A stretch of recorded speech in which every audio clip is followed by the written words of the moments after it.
नमस्कार दोस्तों आज हम जो है पार्ट 2 पढ़ने वाले हैं drug and cosmetic act 1940 and rule 1945 का। पार्ट 1 में जो हमने हिस्ट्री, इसके ऑब्जेक्टिव, इसके डेफिनेशन और जो एडमिनिस्ट्रेटिव जो बॉडीज़, जो कमेटी या जो इंस्पेक्शन के लिए जो इंस्पेक्टर, जो एनालाइज, जो लाइब्रेटरी बनाई गई थी, तो उन जो फंक्शंस को करने के लिए जो भी रूल्स थे तो उनके बारे में पढ़ा था। आज हम जो प्रोविजंस के बारे में पढ़ेंगे जो कि इंपोर्ट से रिलेटेड, जो मैन्युफैक्चर और सेल से रिलेटेड है। तो हम लेट्स स्टार्ट करते हैं। फर्स्ट जो प्रोविजंस पढ़ते हैं इंपोर्ट से रिलेटेड क्या प्रोविजंस थे। For the purpose of import which is deemed to be the process of a bringing a material from place outside India to place in India a drug are classified below. मतलब for the purpose, किस उद्देश्य से, जो आयात का जो उद्देश्य, जो इंपोर्ट का क्या उद्देश्य था, मतलब जो भी जो प्रोडक्ट है, जो मटेरियल है या जो ड्रग्स है जो हम बाहर इंडिया से, outside the India to place in India, India के अंदर जो मंगा रहे हैं वो ड्रग है, क्या उनको जो क्लासीफाई कौन कौन सी बेसिस पर क्या है उसको क्या है इंपोर्ट कर सकते हैं। फर्स्ट है drug whose import is prohibited. कौन कौन से जो ड्रग्स है जो इंपोर्ट, जिनका जो इंपोर्ट है प्रोहिबिटेड किया गया है। नेक्स्ट है ड्रग विच में भी इंपोर्टेड अंडर लाइसेंस और परमिट। कौन कौन सी जो ड्रग है, कौन कौन सी क्लासेस है ड्रग की जिसको जो हम लाइसेंस या परमिट पर, अंडर लाइसेंस या परमिट पर इंपोर्ट कर सकते हैं। नेक्स्ट पॉइंट की बात करें, drug which can be imported without licence. कौन कौन सी जो ड्रग है जिनको हम विदाउट लाइसेंस के भी क्या है उनको क्या इंपोर्ट कर सकते हैं, उनका आयात कर सकते हैं। तो लेट्स हम पहले पढ़ते हैं इंपोर्ट ऑफ ड्रग जो प्रोहिबिटेड थी उनके बारे में पढ़ेंगे। कौन कौन सी जो क्लासेस है ड्रग जो प्रोहिबिटेड की गई है। नेक्स्ट जो अंडर लाइसेंस, जो कौन कौन सी जो ड्रग है जो अंडर लाइसेंस या परमिट पर क्या इंपोर्ट कर सकते हैं। फर्स्ट जो स्पेसिफाइड इन शेड्यूल जो सी और सी वन के अंदर जो है, शेड्यूल एस के अंदर जो टेस्ट और एनालाइज कर जो भी ड्रग है उसको टेस्ट और एनालाइज या एग्जामिनेशन करके इंपोर्ट कर सकते हैं। इंपोर्ट फॉर पर्सनल यूज, अपने पर्सनल यूज या बोनाफाइड पर्सनल यूज के लिए जो हम ड्रग मंगा रहे हैं या कोई भी न्यू ड्रग्स। उसके बाद इसको ऑफेंस एंड पेनल्टीज के बारे में पढ़ेंगे। तो फर्स्ट हम पढ़ते हैं class of drug prohibited to import. कौन कौन सी जो क्लासेज है जो ड्रग की जो प्रोहिबिटेड थी इंपोर्ट के लिए। First miss branded. Miss branded drug का मतलब क्या है, जो भी जो ड्रग है वो क्या है एक प्रिस्क्राइब मैनर का मतलब एक प्रॉपरली क्या है लेबल ना की गई हो, और क्या है जो कोई फॉल्स या मतलब जो ड्रग है अदरवाइज कोई भी फॉल्स या मिसलीडिंग जो क्लेम शो करती हो। और अगर वो ड्रग है प्रॉपरली क्या है उसी का थेरोपेटिक वैल्यू ना, प्रॉपर थेरोपेटिक वैल्यू का मतलब क्या है वो प्रॉपरली क्या है कोटेड ना हो, प्रॉपरली पॉलिश ना की गई हो, और प्रॉपरली क्या है जो पाउडर्ड है वो ना किया गया हो, तो क्या है मिस ब्रांडेड ड्रग के अंदर आते हैं। दूसरे drug of substandard qualities. Third की बात करें, drug claiming to cure disease specified in schedule J, मतलब शेड्यूल जे के अंदर जो भी डिजीज या अलाइनमेंट आती है, अगर जो ड्रग है उनको दावा करते हैं अगर कि हम ये ड्रग से डिजीज ठीक हो तो उस केसेस में जो क्या है वो ड्रग है प्रोहिबिटेड है। नेक्स्ट है अडल्ट्रेटेड ड्रग।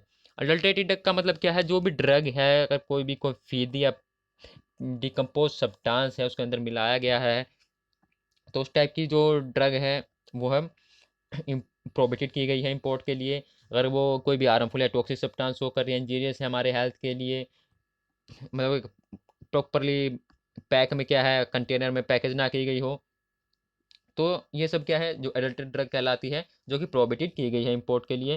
तो next spurious drug. Spurious drug का मतलब क्या है, जो सब्सटीट्यूट ऑफ अदर ड्रग, मतलब किसी एक जो मेन जो ड्रग ट्रू ड्रग का कोई अदर सब्सटीट्यूट जो यूज किया जा रहा है।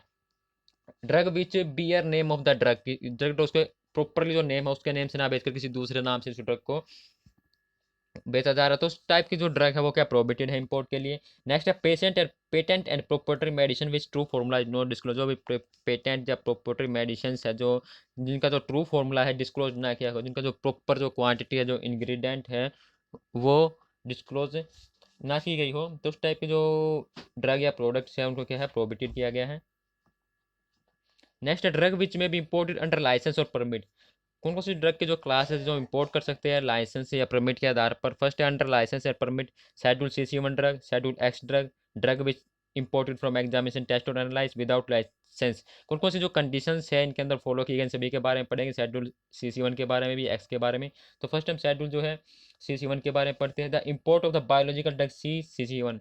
CC1 के अंदर क्या जो बायोलॉजिकल या पैरेंटल जो इंजेक्टेबल जो है ड्रग या प्रोडक्ट जो है इसमें आते हैं शेड्यूल के अंदर। तो कौन कौन सी जो कंडीशन है फुलफिल करनी पड़ती है। फर्स्ट क्या है, licence must have adequate facility for the storage. First क्या है, लाइसेंस मस्ट एडिक्वेट फैसिलिटीज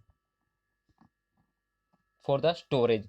मतलब क्या है उसकी जो भी प्रॉपर स्टोरेज के लिए क्या है, जो एडिक्वेट फैसिलिटी और जी जो भी जो इम्पोर्ट जो ड्रग कर रहे हैं CC1 उनके लिए licence must maintain a record of the sale, मतलब जो भी जो रिकॉर्ड है जो बिक्री का जो सेल का जो रिकॉर्ड है उस लाइसेंस पर्सन को जो अप्लीकेंट है उसको क्या है उसका रिकॉर्ड रखना चाहिए। Licence must allow an inspector to inspect premises to check the record, मतलब जो भी लाइसेंस जो अप्लीकेंट्स है वो एक निरीक्षक एक इंस्पेक्शंस को क्या है कि निरीक्षण करने या जो भी रिकॉर्ड है उनकी जांच करने की क्या अनुमति देनी चाहिए। अगर कोई भी इंस्पेक्शन आ रहा है इंस्पेक्टर आ रहा है इसको इंस्पेक्शन करने, licence must furnish the sample to the authorities. Next, licence must not sell drug from which sample to withdrawn and is advise not to sell and recall the batch from the market, मतलब जो भी licence जो इस applicant को मिला है वो ऐसी दवाई नहीं बेच सकता, ऐसी दवाई नहीं जिसका नमूना जिसका जो सैंपल है वो पहले से लिया गया हो, अगर वो सैंपल को क्या है जो बिक्री के लिए क्या है नहीं बेच सकते हम, जो लाइसेंस आपने जो पहले सैंपल लिया था उसको क्या है बेच नहीं सकते, उसको एडवाइज नहीं की गई है अगर वो तो उस टाइप में जो है उसको लाइसेंस जो है कंडीशन जो है फॉलो करनी पड़ती है। दूसरा है एक्स ड्रग के लिए import of the schedule X drug, schedule x के अंदर जो है नारकोटिक या साइकोट्रोपिक जो ड्रग है वे सब्सटेंस आते हैं, कौन कौन सी जो कंडीशन फॉलो करनी पड़ती है। फर्स्ट क्या है स्टोरेज फैसिलिटीज, सेकंड क्या है applicant must be reputable in the occupation trade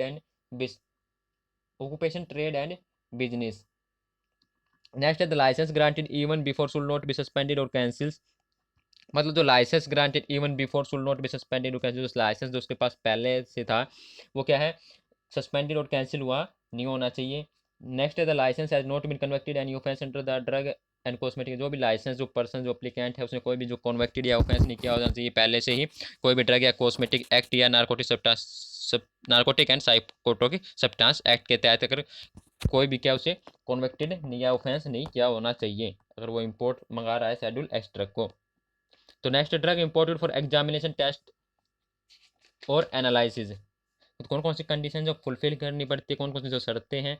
licence is necessary under form 11 must use imported drug only for said purpose and at place specified in the licence, must keep the record with respect to quantity name of the manufacture date of import. Next है must allow an inspector to inspect the premises and check the record.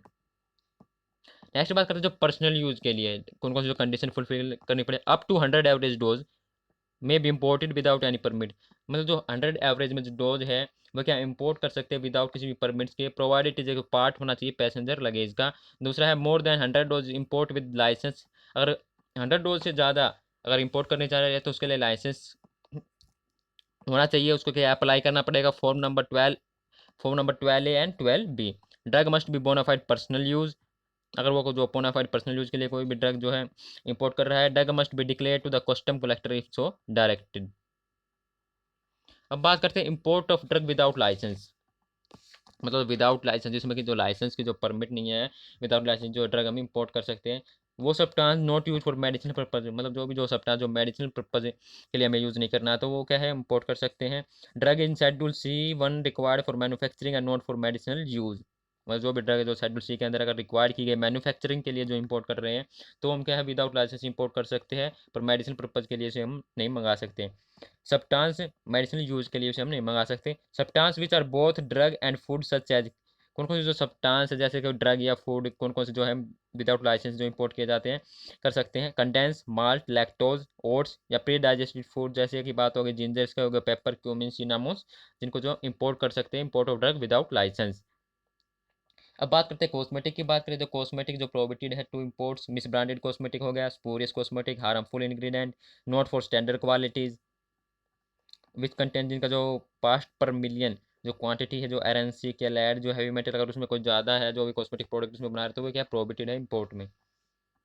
तो क्या क्या penalty जो offence अगर जो भी जो rule बनाए गए थे जो ड्रग कॉस्मेटिक एक्ट के द्वारा जो भी प्रोविजंस था इंपोर्ट के लिए अगर उनके अगेंस्ट अगर कोई भी ऑफेंस करता है तो फर्स्ट क्या है इंपोर्ट ऑफ स्पूरियस, कोई भी स्पूरियस एडल्टेड ड्रग का अगर वो इंपोर्ट कर रहा है आए तो मंगा रहा है जो कि ह्यूमन पर्सन जो एनिमल के लिए क्या है रिस्क है खतरा है, तो उसमें क्या है अगर वो फर्स्ट कॉन्विक्शन अगर पहली बार अगर वो ऐसा कर रहा है ऑफेंस कर रहा है तो उसको 3 ईयर्स की क्या इंप्रिजमेंट होगी और 5,000 रुपीज़ का क्या उसको फाइन देना पड़ेगा। और सब्सिक्वेंट अगर दोबारा से ये अगर वो यही ऑफेंस कर रहा है तो उसको 5 साल की इंप्रिजमेंट और 1 ₹1000 क्या उसको फाइन देना पड़ेगा। नेक्स्ट है कंट्रावेशन ऑफ द प्रोविजंस।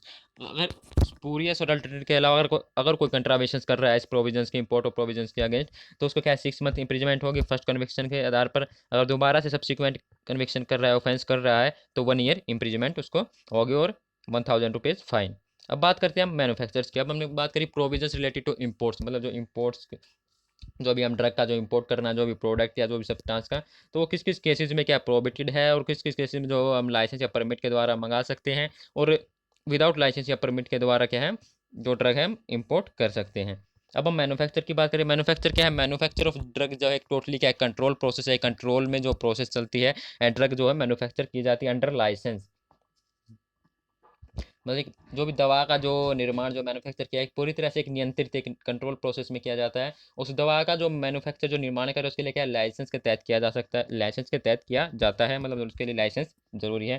किस किसी कंट्रोल वे प्रोसेस में जो है मैन्युफैक्चर होता है। फर्स्ट क्या infrastructure facilities, technical man power, analytical laboratories, record, inspection and sampling of drug. अब बात करते हैं manufactures kind of license. For the manufacture of drug the following categories of license can be granted. किस किस category के लिए जो उसको लाइसेंस जो ग्रांटेड होना चाहिए मैन्युफैक्चर और ड्रग करने के लिए। फर्स्ट क्या है license for schedule C and C1 drug. अगर वो सी और C1 ड्रग का मैन्युफैक्चर कर रहा है तो उसको लाइसेंस होना चाहिए। Schedule X and X drug, other than schedule X and C1 drug, loan licence की drug meet for examination test और एनालिसिस, मतलब जो भी जो टेस्ट या एनालिसिस करना है जो भी ड्रग का उसके लिए क्या है जो लाइसेंस ग्रांटेड होना चाहिए। Repacking licence. अब बात करते हैं मैन्युफैक्चर ऑफ ड्रग दो दिन शेड्यूल C1 जो जो कंडीशन जो फॉलो की गई थी C1 के लिए जो लाइसेंस जो ग्रांटेड होना चाहिए। Drug must be issue in previously sterilised steel glass और stable container should comply with schedule F। Some class tested for aerobic and anaerobic organism, example जैसे serum, insulin, pituitary hormones. Serum tested for abnormal toxicities. Parental in dosages of 10 ml और more should be tested for freedom for poisons, मतलब जो भी अगर जो parental doses अगर 10 ml है, अगर उससे ज़्यादा है तो उसको टेस्टेड किया जाना चाहिए वो फ्री फ्रूडम जो पायरोजन जो है उसके अंदर प्रोजेंट ना हो, फ्री फ्रॉम पायरोजन्स बैक्टीरिया से हो। Separate lab for cultures and manipulation of spore bearing pathogens, एक सेपरेट अलग से क्या लैब होनी चाहिए जो भी पैथोजन्स है जो स्पोर है उनके टेस्ट के लिए। Test for sterility should be carried out. अब बात करते हैं शेड्यूल एक्स ड्रग की कंडीशन क्या है। Account of all transaction regarding manufacturing should be maintain and initial, जो भी अकाउंट है जो भी ट्रांजैक्शंस है जो भी मैन्युफैक्चर की जा रहे हैं शेड्यूल एक्स जो भी नारकोटिक साइकोटिक सब्सटेंस का, उनका क्या जो अकाउंट है मेंटेन रखना होगा। Have to send invoice of sale to license authority every 3 months. Store drug in direct custody of responsible, जो भी जो ड्रग है जो स्टोर की जाएगी रिस्पॉन्सिबल जो पर्सन है उसकी कस्टडी के अंदर होगी। Marketed in packing in not extending, जो भी मार्केट के अंदर जो भी ड्रग शेड्यूल एक्स ड्रग बनाई गई है उसकी पैकेजिंग क्या है ज़्यादा नहीं होनी चाहिए। किससे जैसे टैबलेट और कैप्सूल की जो भी जो पैकेजिंग होगी वो 100 यूनिट होगी। डोज की ओरल लिक्विड क्या होगा 300 ml एंड इंजेक्शन क्या है 5 ml होगा कैप्सूल्स के अंदर। अब बात करते हैं manufacture of drug other than C1 और एक्स। कंडीशंस क्या है।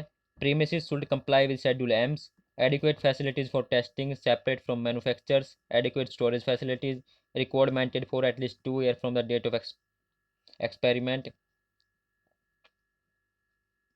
जो भी रिकॉर्ड मेंटेन रखना होगा कम से कम 2 साल तक डेट ऑफ एक्सपायरी, जो जो मैन्युफैक्चर ड्रग है उसके एक्सपायरी डेट के बाद। Should provide sample to authority. Furnish data of stability. Inspection book, maintain the inspection book. Maintain जो भी इंस्पेक्शन कब जो इंस्पेक्शन हुए जो भी मैन्युफैक्चर जो कर रहे थे तो उसका मेंटेन रखना पड़ेगा। Maintain reference sample from each batch. अब बात करते हैं लोन लाइसेंस क्या होता है। लोन लाइसेंस क्या है, एक पर्सन जो अप्लीकेंट है वो does not have his own arrangement, उसकी कोई अपनी कोई फैक्ट्री नहीं है for manufactures but who wishes to manufacturing facilities owned by another license, such license are called loan license। मतलब क्या है, वो उसके पास विशेष है, वो चाहता है कि वो मैन्युफैक्चरिंग करे जो भी ड्रग का जो फैसिलिटीज़ है जो भी शेड्यूल ड्रग का क्या वो मैन्युफैक्चरिंग करे, परंतु उसके पास क्या है अपना कोई लाइसेंस नहीं है तो वो किसी दूसरे की पर्सन से क्या है ना उधर जो लाइसेंस के आधार पर वो मैन्युफैक्चरिंग जो चला रहा है तो वो क्या है लोन लाइसेंस होता है। लोन लाइसेंस जो इशू किया जाता है for C1 X and drug specified in schedule C1 के लिए। Drug meet for examination test for analysis. First क्या जो एडिक्वेट स्पेस होना चाहिए, well lighted and ventilated area होना चाहिए, एयर कंडीशन होना चाहिए। Provided communicate and the natures and number of sample. Next है वेयर एनिमल आर यूज, जहाँ पर भी जो एनिमल जो यूज किए जा रहे हैं टेस्टिंग या N adequate well lighted and मतलब जो भी टेस्टिंग के लिए, जो ड्रग की टेस्टिंग के लिए जो भी एनिमल्स को यूज़ किया जा रहा है, वहाँ पर क्या जो भी जो पैलेस है वो क्या है प्रॉपरली वेंटिलेटेड होना चाहिए, वेल लाइटेड होना चाहिए, प्रॉपरली जो हाइजेनिकली जो कंडीशंस है, प्रॉपर अरेंजमेंट जो है उनको प्रोवाइड किया जाना चाहिए। और क्या है प्रॉपर क्या है जो एनिमल फीड है, जो भोजन से उनका प्रिपरेशन दी जानी चाहिए। In general compliance with the provision of the prevention of cruelty of animal should be ensured. The test should be done by और under the supervision of qualified, जो भी टेस्ट जो भी एक्सपेरिमेंट जो भी ड्रग जो का यूज़ जो भी एक्सपेरिमेंट या एनालाइज कर रहे हैं वो क्या है कि एक्सपीरियंस या क्वालिफाइड पर्सन के अंडर क्या सुपरवाइजन के अंदर क्या है होना चाहिए। Book of standard and reference literature needed for testing analyse should be provided. Adequate facility should be provide for proper storage of samples, जो भी जो सैंपल्स है जिनका जो टेस्ट एनालाइज किया उनके लिए क्या स्टोरेज क्या प्रॉपर क्या फैसिलिटीज प्रोवाइड होनी चाहिए उनको स्टोरेज करने के लिए। Record of analyze should be maintain for at least 2 year of drug with expiry date, जो भी रिकॉर्ड है जो एनालाइज किया है जो भी टेस्ट जो सैंपल का वो उसके एक्सपायरी डेट के 2 साल तक क्या उसको मेंटेन रखना होगा। At least of 6 year for others. Report of analyze should be furnished in prescribe forms. अब बात करते हैं रीपैकिंग लाइसेंस क्या होता है। Process of breaking up any drug from a bulk container into small package and labelling with a view to their sale and distribution, मतलब कोई भी एक लार्ज कंटेनर में जो ड्रग रखी गई है, जो भी प्रोडक्ट रखा गया है, जो सब्सटेंस है, अगर उसको हम कोई स्मॉल कंटेनर में स्मॉल पैकेज में अगर उसको पैक कर रहे हैं तो उसके लिए क्या जो लाइसेंस की जो आवश्यकता होती है उसको क्या कहते हैं हम रीपैकिंग लाइसेंस, जिसको क्या हमें सेल या डिस्ट्रीब्यूशन करना है। मतलब जो भी लार्ज कंटेनर से हम स्मॉल कंटेनर या स्मॉल पैकेज में उसको स्टोर कर कर फिर उसे सेल और डिस्ट्रीब्यूशन कर रहे हैं तो उसके क्या हमें लाइसेंस की आवश्यकता होती है, उसके क्या कहते हैं हम repacking licence. Repacking of drug is granted of drug other than schedule CC1 and X. अब बात करते हैं prohibition of manufactures drug not of standard quality और मिस स्टैंडर्ड और अडल्टेड और स्पूरियस, पेटेंट और proprietary medicine, drug in schedule J risky to human being और animals, drug without therapeutic value, preparation contain cyclamate artificial sweet, मतलब ये भी जो condition है जो मैन्युफैक्चर करे ड्रग को फॉलो करनी होती है। ये कंडीशन जो है जो मैन्युफैक्चर कर रहे हैं ड्रग में नहीं होनी चाहिए, मतलब मिस ब्रांडेड एडल्ट्रेशन नहीं होनी चाहिए, स्पूरियस एक प्योरिटी नहीं होनी चाहिए मैन्युफैक्चर कर रहे हैं तो ड्रग का। अब बात करते हैं मैन्युफैक्चरर्स में जो पेनल्टीज दी गई है। फर्स्ट क्या मैन्युफैक्चर ऑफ एनी, अगर कोई भी जो मैन्युफैक्चरर्स है कोई कंपनी है, मतलब कोई भी जो मैन्युफैक्चर जो कंपनी अगर वो कर रही है कोई भी पूरी ड्रग का मैन्युफैक्चर कर रही है तो उसको क्या है 1 to 3 ईयर इम्प्रिजमेंट होगी और 5,000 का उसका फाइन देना पड़ेगा। अगर सब्सिक्वेंट अगर दोबारा से अगर यही यही कन्वेक्शन कर रही है तो उसको 2 से 6 साल की क्या इम्प्रिजमेंट और ₹10,000 क्या उसको फाइन देना पड़ेगा। अगर वो मैन्युफैक्चर ऑफ अडल्ट्रेशन ड्रग, मतलब जो भी जो मैन्युफैक्चर कर रही है जो भी ड्रग्स का, अगर वो जो भी मैन्युफैक्चर कर रही है ड्रग या कॉस्मेटिक जो भी प्रोडक्ट है, अगर वो एडल्ट्रेशन कोई में फीड या स्पूरियस जो मिलावटी जो कर रही है तो उसमें क्या अगर उसको फर्स्ट ईयर का क्या इम्प्रिजमेंट होगा और ₹2,000 क्या उसको फाइन देना पड़ेगा। 2 ईयर अगर दोबारा से सब्सिक्वेंट कन्वेक्शन करता है तो 2 ईयर का इम्प्रिजमेंट और ₹2,000 का उसको फाइन देने पड़ेंगे। Manufacture of drug in contravention of the other provisions, imprisonment up to 3 months and ₹500 fines, imprisonment up to 6 months or ₹1,000 fine or subsequent conviction. Manufacture of cosmetic prohibited for the following classes of drug: misbranded or spurious cosmetic and of substandard quality, cosmetic contain hexachlorophene and mercury compounds, cosmetic contain color with contain not more than, मतलब जो cosmetics जो product है उसमें जो colour है इससे ज़्यादा नहीं होना चाहिए। आई प्रिपरेशन कंटेनिंग कोयल टार कलर्स। धन्यवाद दोस्तों। तो आज हमने जो है ड्रग एंड कॉस्मेटिक एक्ट का पार्ट 2 पढ़ा। नेक्स्ट जो पार्ट 3 है उसमें जो हम उसके सेल उसके जो लेबलिंग पैकिंग और जो शेड्यूल है जो A से लेकर जेड तक जो जितने भी जो शेड्यूल है उन सभी शेड्यूल के बारे में पढ़ेंगे कि उन शेड्यूल के अंदर क्या क्या जो चीज़ है क्या क्या जो फॉर्म जो है इंक्लूड किए गए हैं।